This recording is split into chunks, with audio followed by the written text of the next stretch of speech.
Good Sunday morning to you folks. Welcome back to your local election headquarters. Sitting with me now at the desk, two political analysts, Democrat Shannon and Republican Jake Hoffman. Thank you both for joining us this morning. Thank you. A lot to get to. Let's start with the Florida governor's budget. What do you think were sort of some of the most surprising or significant elements of the budget?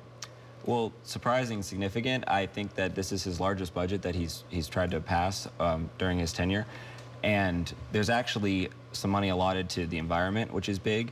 And then there's money allotted to education as well. And the suggestions that he's put in, they're going to be setting him up pretty good for what he's looking to do in the future as well. Okay. I would say it's definitely putting Scott in a position where he is very clearly indicating that he's positioning himself for the Senate race. He's tried to restore educational spending a little bit. Despite that, it's still less than when he took office in 2011. So he's kind of made this his tout, pretending that he's the education governor, despite the fact that we're at a less of a level than we were in 2011 for education. I also think he's done some really detrimental things to affordable housing. And I think we need to be talking a lot about the $92 million that he's pulling from the affordable housing from the trust to do very similar to what the Republicans did for education with the lottery. Interesting to see how that race shapes up and how this budget will affect that. Florida Democratic Party Chairman Stephen Biddle resigned this week after some allegations of sexually inappropriate behavior. What do you make of this? Shannon, obviously we'll start with you. Yeah.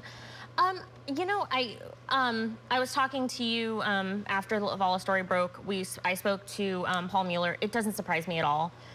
He had a segment on, the sexual harassment allegations. I think it's a prevalent thing on both sides of the aisle.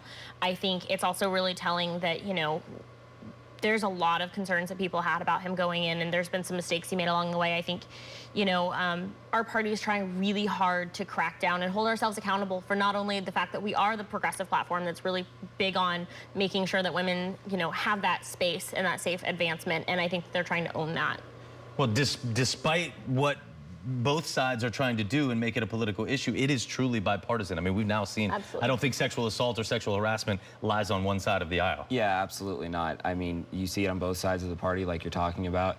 And as you said, the progressives would like to jump ahead of this in the future and be the ones that come out and take hard stances on allegations like that. Yeah, I imagine that will be weaponized, I think, in some upcoming races. All right, a lot of sexual assault and harassment accusations. We saw this week that Democratic Senator Al Franken was accused of inappropriate sexual misconduct. Obviously, Alabama Senate candidate Roy Moore, ongoing allegations now, 9 women who are coming out against him. All right, so first of all, Shannon, how badly does this hurt the Democrats? Do you think that Franken will be forced to resign? I don't know. I think it's an interesting case. I think that Franken should really reevaluate whether or not he wants to run for president in 2020. I think there's a serious conversation Democrats are having in Minnesota. The Democratic Party, I think it's called the DPL, the Minnesota Democratic Party actually put into place a policy where they were actually doing sexual harassment training for any candidate who receives party funds. So I think they're definitely taking some steps to address it. I think it may be time for him to consider, when he's going to be done in the Senate and at least kind of maybe not running for re-election. I think it's a really interesting conversation that both sides need to own up to. And yeah. Absolutely, and I think I do worry here that there's some false equivalency going on, though. I mean, we've had one woman come out against Al Franken for some, frankly, sophomoric behavior. Absolutely. And inappropriate. I mean, an unwanted kiss. I'm not sure that really is the same thing, though, as 9 women accusing Roy Moore of various degrees of sexual assault, including with at least one who may be younger than a legal age at that time. Sure, and it is really important to not paint a broad stroke over everything that you see out in the media. I mean, each case should be looked at individually. Like you said, there's definitely levels to the allegations.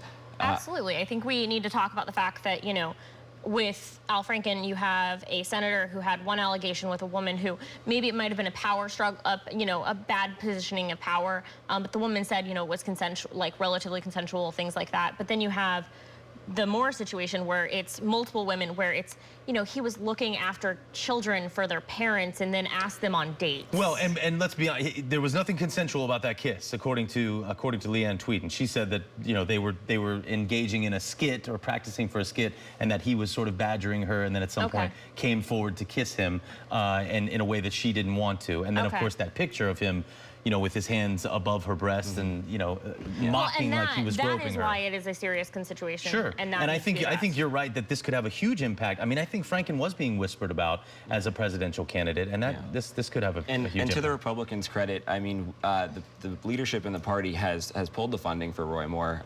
They are not looking to endorse him. Different senators are pulling away.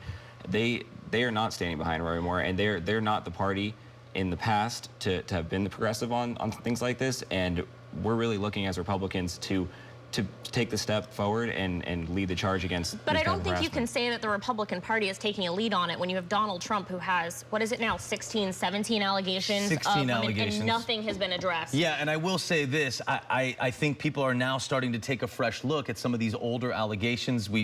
People now want to see what's going on with those people who are accusing Donald Trump of sexual assault, and Bill Clinton as well. I think people are now looking at whether or not, you know, there was some things that he did that were inappropriate back when he was the president, and even since. So thank you very much, both of you, for joining us. Stay with us, folks. We will be right back with a report from Tallahassee on what's happening in the state capitol this week.